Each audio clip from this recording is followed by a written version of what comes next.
ഇന്നൊരു മനുഷ്യൻ ജീവിച്ചിരുന്നെങ്കിൽ 82 വയസ്സ് കണ്ടേനെ. പക്ഷേ വിധിയും ക്രൂരതയും തീവ്രവാദികളുടെ ബീഭത്സമായ മനസ്സും അതിനനുവദിച്ചില്ല.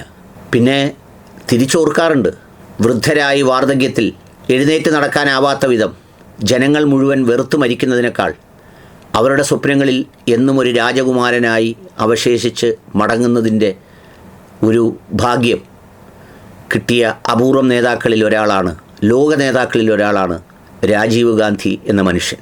കോൺഗ്രസിൽ ഉള്ളവരും ഇല്ലാത്തവരും ആയ എല്ലാ മനുഷ്യരും ഒരു കാലത്തെക്കുറിച്ച് ഓർക്കുമ്പോൾ അല്ലെങ്കിൽ ഒരു സന്ദർഭത്തെക്കുറിച്ച് പറയുമ്പോൾ രാജീവ് ഗാന്ധിയെ പരാമർശിക്കാതെ പോകില്ല. അത്രമേൽ പ്രാണനോട് ചേർത്ത് വെച്ച സ്നേഹം രാജീവ് ഗാന്ധി എന്ന മനുഷ്യന് രാഷ്ട്രീയ നേതാവിനേക്കാൾ കൂടുതലുണ്ടായിരുന്നു എന്നതാണ് സത്യം. മരിക്കുമ്പോൾ അദ്ദേഹത്തിൻ്റെ പ്രായം 46 വയസ്സായിരുന്നു എന്നോർക്കണം. ഇന്ന് അദ്ദേഹം ജീവിച്ചിരുന്നെങ്കിൽ 82 വയസ്സ് കാണുമായിരുന്നു. ശ്രീപെരുമ്പത്തൂരിൽ വെച്ചാണ് ആ ശരീരം ഛിന്നഭിന്നമായത്. അന്നും ചില ചോദ്യങ്ങൾ ചോദിച്ചവരുണ്ട്. എന്തുകൊണ്ട് ഇന്നാൾ മരിച്ചില്ല? എന്തുകൊണ്ട് മൂപ്പനാർ മരിച്ചില്ല? എന്തുകൊണ്ട് ബാക്കി എല്ലാവരും മരിച്ചു എന്നൊക്കെ. ആ ശരീരം ഛിന്നഭിന്നമായി കിടക്കുന്ന മണ്ണിൻ്റെ മണം മാറിയിട്ടില്ലാത്ത കരിഞ്ഞ മാംസത്തിൻ്റെ ഗന്ധം നിലനിൽക്കുന്ന അന്തരീക്ഷത്തിലും രാഷ്ട്രീയത്തിന് വേണ്ടി ചിലരൊക്കെ ചോദിച്ചിരുന്നു.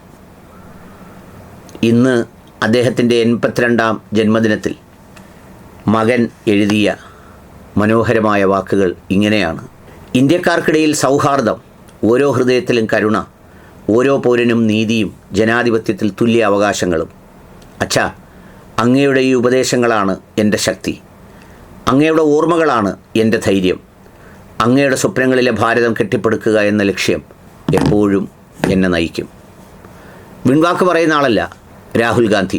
പറയുന്ന വാക്കും പ്രവർത്തിക്കുന്നതും തമ്മിൽ അന്തരം അദ്ദേഹത്തിൽ ഇന്നുവരെ രാഷ്ട്രീയത്തിൽ ആരും കണ്ടുപിടിച്ചിട്ടില്ല.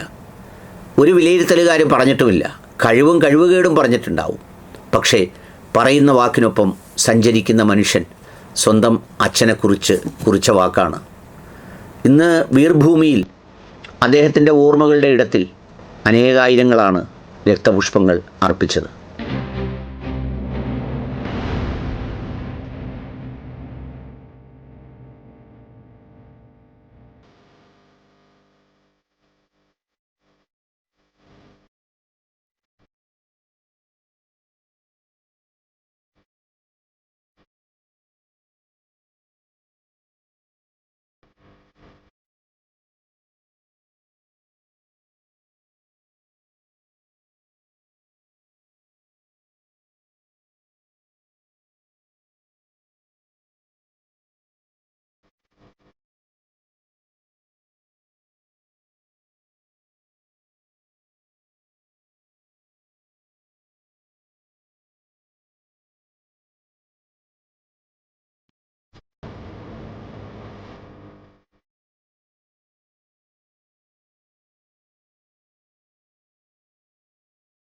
രാജീവ് ഗാന്ധി മരിക്കുമ്പോൾ സോണിയാഗാന്ധിക്ക് വയസ്സ് 44 ഉണ്ടായിരുന്നുള്ളൂ.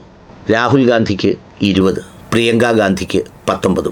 അന്ന് സെൻറ്റ് സ്റ്റീഫൻസ് കോളേജിലെ ഒരു വർഷത്തെ വിദ്യാഭ്യാസത്തിന് ശേഷം അമേരിക്കയിലെ ഹാർവാർഡ് യൂണിവേഴ്സിറ്റിയിൽ ഉപരിപഠനം നടത്തുകയായിരുന്നു രാഹുൽ ഗാന്ധി.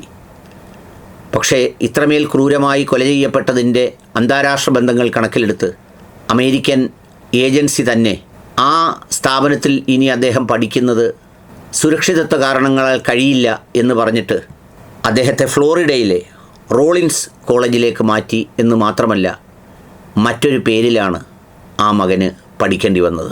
19 വയസ്സ് പ്രായമുള്ള പ്രിയങ്ക ഗാന്ധി ഡൽഹി സർവകലാശാലയ്ക്ക് കീഴിലുള്ള ജീസസ് ആൻഡ് മേരി കോളേജിൽ സൈക്കോളജിക്ക് പഠിക്കുകയായിരുന്നു അന്ന്. ഇരുവരുടെയും സുരക്ഷിതത്വം വളരെ ഗൗരവമാണ് എന്ന ബോധ്യത്തിൻ്റെ അടിസ്ഥാനത്തിൽ ഒരു ഉയർന്ന മതിൽക്കെട്ടിനുള്ളിൽ പരസ്പരം ദുഃഖവും പ്രയാസങ്ങളും സങ്കടങ്ങളും പറഞ്ഞ് കൂട്ടുകാരായി സഹോദരങ്ങളായി ഒരുമിച്ച് കഴിയേണ്ടി വന്നവരായിരുന്നു അവർ. സൗഭാഗ്യങ്ങൾക്ക് നടുവിൽ തടവറയിൽ കഴിഞ്ഞിരുന്നവർ. ആ സ്നേഹത്തിൻ്റെ കണ്ണികളാണ് ഇന്നും അവർക്കിടയിൽ കാണുന്നത്. എല്ലാവരും പറയുന്നൊരു കാര്യമുണ്ട്, ഈ സോണിയാഗാന്ധി എന്ന തൻ്റെ അമ്മയെ ഏറ്റവും സ്നേഹത്തോടെ പരിചരിക്കുന്ന ഈ മകനെക്കുറിച്ച്. അമ്മയ്ക്ക് ചെറിയൊരു പനിയോ രോഗലക്ഷണങ്ങളോ അല്ലെങ്കിൽ മറ്റെന്തെങ്കിലും അസുഖങ്ങളോ ഉണ്ടായാൽ പിന്നെ എല്ലാം മറന്നു പോകുന്ന ഒരു മകനെയാണ് അവിടെ കാണുന്നത്. ലോക നേതാവിനെയോ രാഷ്ട്രീയ നേതാവിനെയോ പ്രതിപക്ഷ നേതാവിനെയോ ഒന്നുമല്ല.